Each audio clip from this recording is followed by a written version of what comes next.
24시간 불이 꺼지지 않는 나라. 감당할 수 있겠니? Coming up on Arirang News. North Korea attempts to put its second military reconnaissance satellite into orbit by launching a new rocket last night, but fails as the rocket explodes mid-air. The launch comes just hours after the South Korea-Japan-China trilateral summit in Seoul. United Arab Emirates President Sheikh Mohammed bin Zayed Al Nahyan arrives in Seoul, kicking off his two-day state visit to South Korea, with defense and energy likely topping the agenda. South Korea's Nat'l Assembly today voted not to approve an opposition-led bill to launch a special investigation on whether the government meddled in the initial probe of a Marine's death last year. This follows a presidential veto last week.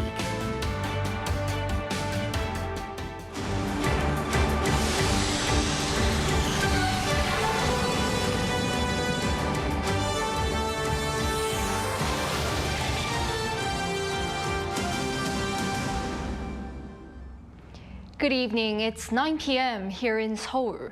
Thank you for joining us on Arirang News. We start with news of North Korea's failed attempt last night to place a second spy satellite into space. The rocket carrying the satellite exploded mid-air during the first stage of flight due to engine problems. Our defense correspondent Choi Min-jung leads us off. A suspected military reconnaissance satellite launched by North Korea explodes mid-air. The video released by the South Korean military captured North Korea's attempt to put what would have been its second spy satellite into orbit. But as shown in the footage, the launch was a failure. Seoul's Joint Chiefs of Staff detected the launch fired over the West Sea at about 10:44 p.m. on Monday night. But 2 minutes after the launch, it exploded above North Korean waters. The regime was quick to admit that its attempt had failed, with initial analysis showing the failure in the first stage of flight was due to a newly developed liquid fuel rocket motor. South Korea's military also cautiously assumed that the failure was due to problems with the rocket's engine. However, the JCS said more analysis is needed as the rocket exploded very early in its flight. The military said it must look into whether Russia was involved in the satellite program by not only providing technological guidance, but also potentially by providing equipment. An expert said Monday's failure is bound to bring Pyongyang and Moscow closer together. Russia's pride has probably been hurt by this failure, and from that perspective, Russia is likely to actively cooperate with North Korea concerning the rocket engine in the future. Experts say North Korea's plan to launch 3 spy satellites this year is now less likely, as it would take at least 3 to 6 months to solve issues discovered from Monday's launch. North Korea is also expected to stage provocations on the Korean peninsula to make up for its launch failure. Choi Min-jung, Arirang News. Seoul and Washington have rebuked the regime's latest launch attempt, reiterating its violation of UN Security Council resolutions. Our Choi Soo-hyung has the latest. South Korea and the United States have both heavily criticized North Korea's attempt to put another spy satellite into orbit. During a meeting led by the director of the National Security Office, Chang Ho-jin, on Monday night, the launch was condemned as a violation of UN Security Council resolutions, regardless of whether it failed or not. During the meeting, attendees also called the launch an act of provocation that threatened peace and security on the Korean Peninsula, Northeast Asia, and the international community. The U.S. Indo-Pacific Command said in a statement on Monday local time that it condemns the launch as clear violation of several UN Security Council resolutions. The statement also said that the launch involved technologies directly related to North Korea's intercontinental ballistic missile program and that the U.S.'s defense commitments to South Korea and Japan remain ironclad. Meanwhile, Japan's defense minister Minoru Kihara called the launch a serious challenge to the entire world. Also, the Ministry of Foreign Affairs stated on Tuesday that an early morning phone call the nuclear envoys from Seoul, Washington and Tokyo had condemned the North launch and discussed ways to cooperate. Choi Soo-hyung, Arirang News. After the leaders of South Korea, Japan, and China announced a joint statement yesterday, North Korea was quick to condemn the summit, calling it a hostile act. Experts say Pyongyang's reaction was in fact aimed at China. Our North Korean affairs correspondent Kim Jung-sil explains. The North Korean Ministry of Foreign Affairs said if anyone tries to preach to us about denuclearization and tries to deny or violate our constitutional status, we will consider it the most severe violation of our sovereignty, in a statement on Monday. A ministry spokesperson released a statement about 3 hours after a joint announcement in Seoul by the South Korean, Japanese, and Chinese leaders. The three said in a statement that their countries reaffirmed that maintaining peace, stability, and prosperity on the Korean Peninsula and in Northeast Asia serves a common interest and is a common responsibility. And that Seoul, Tokyo, and Beijing respectively reiterated positions on regional peace and stability, denuclearization of the Korean Peninsula, and the abduction issue. A senior official of South Korea's unification ministry said it was rare for North Korea to publicly criticize a summit that China was involved in. The official said that even though Pyongyang's statement appears to be targeting the South, the fact that North Korea used the term anyone in a summit that China took part in was Pyongyang's way of indirectly expressing discontent with China. The North also said the nuclear threat from the U.S. triggered the regime to own nuclear weapons and that the idea of denuclearization on the Korean Peninsula was basically dead.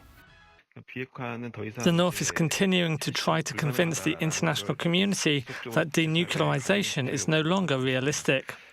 What it wants is nuclear arms control and not getting rid of them. However, experts added recognizing the North as a nuclear state could set a dangerous precedent as it would undermine global non-proliferation efforts. Kim Jung-sil, Arirang News. Meanwhile, South Korea and the U.S. are staging air drills this week in a show of force. The South Korean Air Force on Tuesday released footage of Seoul and Washington's combined air-to-air and air-to-surface live fire drills, which kicked off on Monday. The training involved AIM-9X Sidewinder, short-range air-to-air missiles fired by F-15K and KF-16 fighters. A total of 90 fighter jets will take part in the training until Thursday. Now, moving on to the UAE president's state visit this week, which is fueling anticipation about prospects of greater partnership between Seoul and Abu Dhabi. Our correspondent Oh Soo-young explains. Ahead of President Yoon Suk-yeol's bilateral summit with United Arab Emirates President Sheikh Mohammed bin Zayed Al Nahyan on Wednesday, experts and the media are expecting a detailed follow-up on their pledge last year to further advance their special strategic partnership. On Monday, Emirates news agency said the two countries' partnership promises to unlock new frontiers, noting that trade and investment between the two sides have already seen a significant increase. Bilateral trade in non-oil sectors hit $5.3 billion in 2023, a 12.5% increase on year. But there's more room for growth as both countries move towards the post-oil era.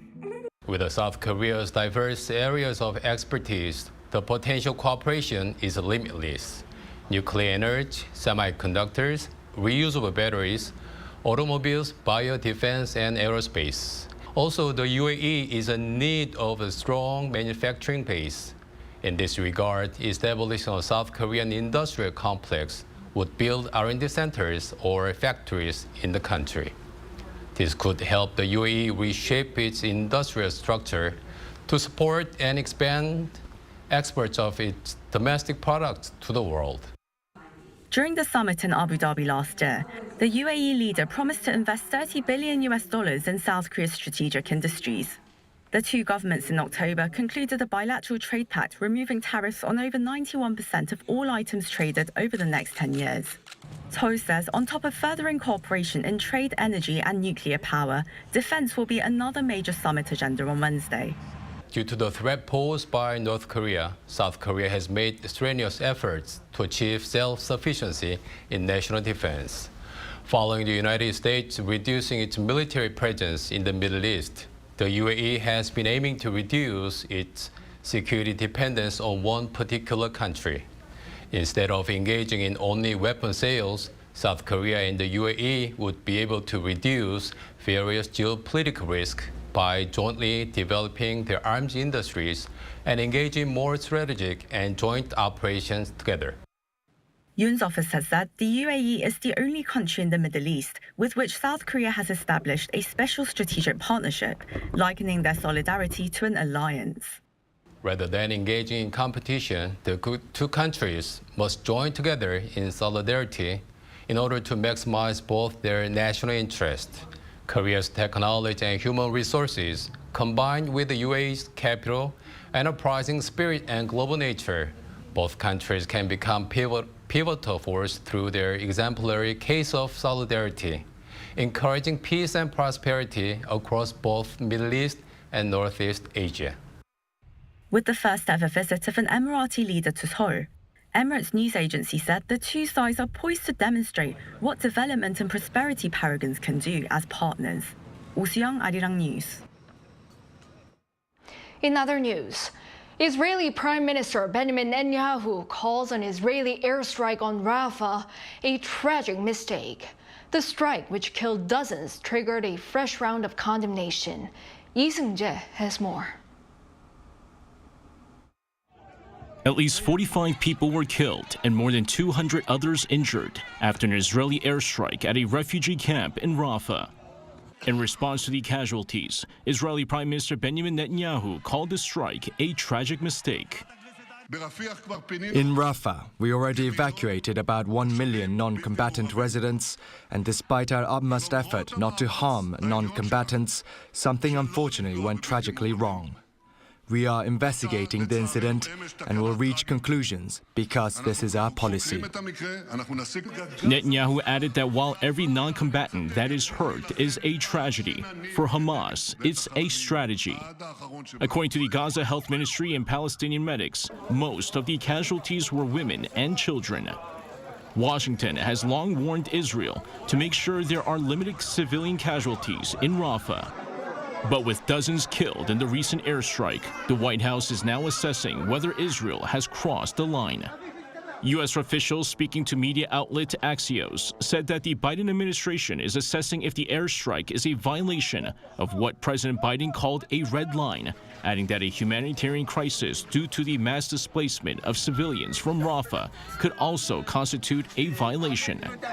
Meanwhile, the EU has decided to resume its mission to directly manage and monitor the Rafah border crossing for the first time in 17 years.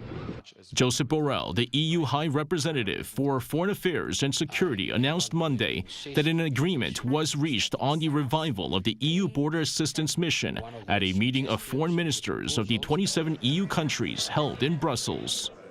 The mission was first organized in 2005 by the EU to be dispatched to border areas marred in conflict to monitor, control, and manage the flow of people and goods as a neutral third party. It was dispatched to the Rafah checkpoint, but their activities were temporarily suspended after about 2 years when Hamas took complete control of the Gaza Strip in June 2007. Lee Seung-jae, Arirang News. Israeli tanks have reportedly reached the center of the southern Gaza city of Rafah. Witnesses told Reuters on Tuesday that the tanks were spotted near Al-Awda mosque. The Israeli military said it would soon issue a statement about the Rafah operation. The ground operation in the southern Gaza city comes despite international scrutiny over the deaths of civilians in a recent airstrike. Israel has been increasing its military pressure in Rafah, believed to be one of the last strongholds of Hamas.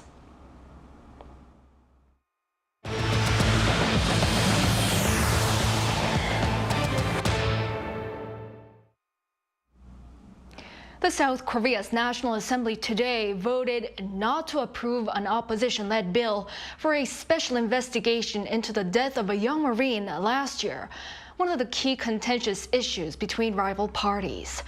This follows a presidential veto of the bill last week. Our National Assembly correspondent Lee Si-hoo reports. The National Assembly on Tuesday turned down the special probe into the death of a Marine in a rescue operation during last year's floods. In an anonymous vote, of the total 294 votes cast, 179 voted for the bill and 111 voted against. 4 lawmakers abstained. For a bill already vetoed by the president to pass, it requires an approval from 2/3 or more of the lawmakers present, in addition to a majority attendance. This time, it would have taken 17 additional votes for the bill to pass. Ahead of the vote, there were expectations that more ruling People Power Party lawmakers might vote against their party. But the results suggest that there may have been some opposition members who did not back the bill. The bill, if passed, would have looked into whether the government interfered with the initial military investigation to allegedly cover up its fault in the incident. The PPP said that the bill is a, quote, political move aimed at targeting the president instead of investigating whether there really was professional negligence. This special prosecution bill, which is pushed by the Democratic Party alone to produce results that suit its taste, is a tyranny of the majority party to undermine the spirit of separation of powers and paralyze fair judicial action for political gain. The main opposition Democratic Party, on the other hand, said they must, quote, seek the truth, and said such is the main priority of the bill. We can investigate the cover-up allegations and other matters during the following probe process, but I reiterate that the number one subject of the investigation is the Marine's death itself. So all the issues they've raised regarding this bill are either untrue or erroneous. The DP vowed to push for the bill once again in the new assembly. Meanwhile, the parliament also passed another opposition-led bill, the revision to the Special Act to support victims of real estate fraud related to South Korea's unique rental system called jeonse. The revision calls for public institutions to provide priority relief for the victims prior to the collection of money through real estate sell-offs. The government and the ruling party have opposed the revision, citing risks to the government's financial viability, among other reasons. But the opposition today passed the bill with 170 approvals amid a walkout by the PPP. Lee Si-hoo, Arirang News. Also on the local front, there is another grim population forecast, this time indicating all regions in the country will start to see the number of deaths exceed that of births in about 2 decades. Our Park Gun-woo has more. The population in all of the 17 administrative divisions in South Korea is expected to see a natural decline, with the number of deaths exceeding that of births from the year 2045. Already, 16 of the 17 divisions are seeing a natural decline. That's according to the population estimates 2022 to 2052 data released by Statistics Korea on Tuesday. Currently, Sejong City was the only one out of the 17 administrative divisions that saw a natural increase in its population in 2022. But according to estimates, even Sejong will see a natural decrease in its population in around 20 years' time. It is estimated that the number of newborns there will stay at around 3,000 to 4,000 a year until 2052, but death figures will soar up to 5,000 a year. And all the other 16 administrative divisions will see natural decreases in their population as well. Also in 2052, all of the country's administrative divisions apart from Sejong City and Gyeonggi-do Province will see their total population fall compared to 2022, with Sejong and Gyeonggi-do seeing an inflow from other regions. The working population aged 15 to 64 will also decrease by 2052 in all administrative divisions except for Sejong, due to the continuous low birth rate. Ulsan City in the southeast of the country is expected to see its workforce shrink from 810,000 in 2022 to 410,000 in 2052, which is almost a 50% decrease. And every part of the country will be seeing increases in the proportion of people aged 65 and over. In 2052, that age group will account for nearly half of the total population in Jeollanam-do Province and Gyeongsang-buk-do Province. The age group is expected to account for over 45% of the total population in Gyeongsangnam-do and Gangwon-do provinces. Park Gun-woo, Arirang News. Moving on, around the world, natural disasters are looking to become more frequent and violent. From the Indian Ocean, Cyclone Ramal swept across coastal Bangladesh and northeastern India, while deadly storms and tornadoes in the U.S. left destruction in Kentucky, Missouri, and Texas, killing dozens of people. Cha Yun-kyung has more. Raging rainstorms and stormy seas engulfed coastal towns of southern Bangladesh and northeastern India, destroying houses and overturning trees. Ramal, one of the strongest cyclones to hit the regions in recent years, traveled at speeds of up to 135 kilometers per hour on Sunday night through Monday, killing at least 16 people. Thousands of houses and roads were flooded, with shrimp farms and river protection dams destroyed by strong gales and heavy rain.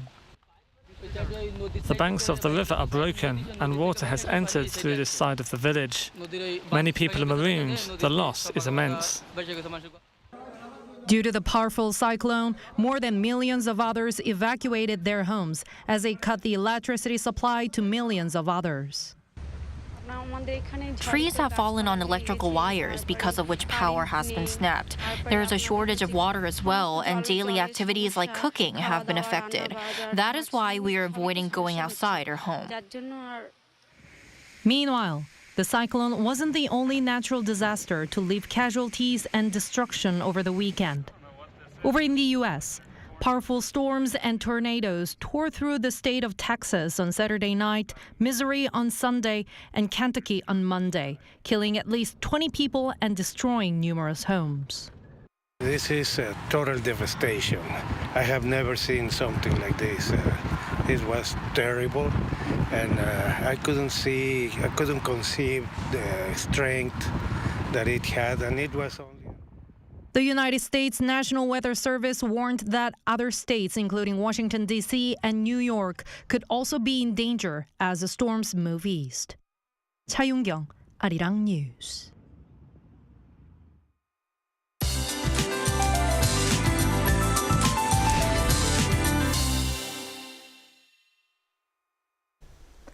Tomorrow, the temperature will rise along the East Coast, which had cool air today. Hot temperatures will be seen in this area. The early summer heat will continue during the days nationwide for the time being. Seoul will see daytime temperature rising to 27 degrees Celsius tomorrow, and parts of the East Coast will also rise to nearly 30 degrees. However, as the daily temperature difference is still wide, it is easy to catch a cold. Please take care of yourselves. There will be strong winds in the eastern parts of the country, the coast of Jeollado provinces, and on Jeju Island today. Extra precautions are necessary. Tomorrow morning, Seoul will start off at 16 degrees Celsius. Daily highs will move up to 27 in Seoul and Chuncheon, Daejeon and Gwangju 28 degrees. Sunny and clear weather similar to today will last for a while. That's all for Korea. Here are the weather conditions around the world.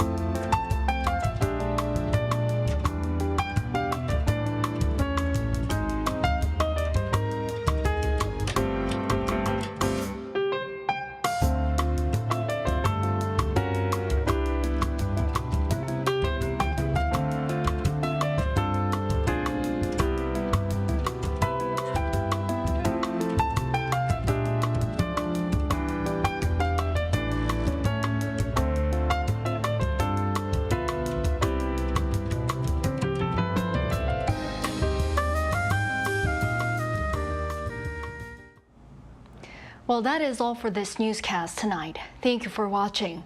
We'll be back tomorrow with the most up-to-date news at 9 a.m. with New Day at Arirang. Take care.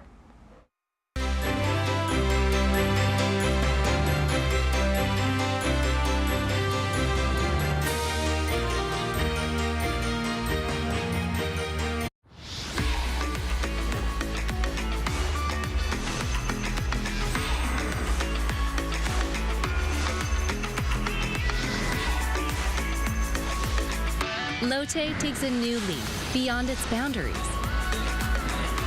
Our change will lead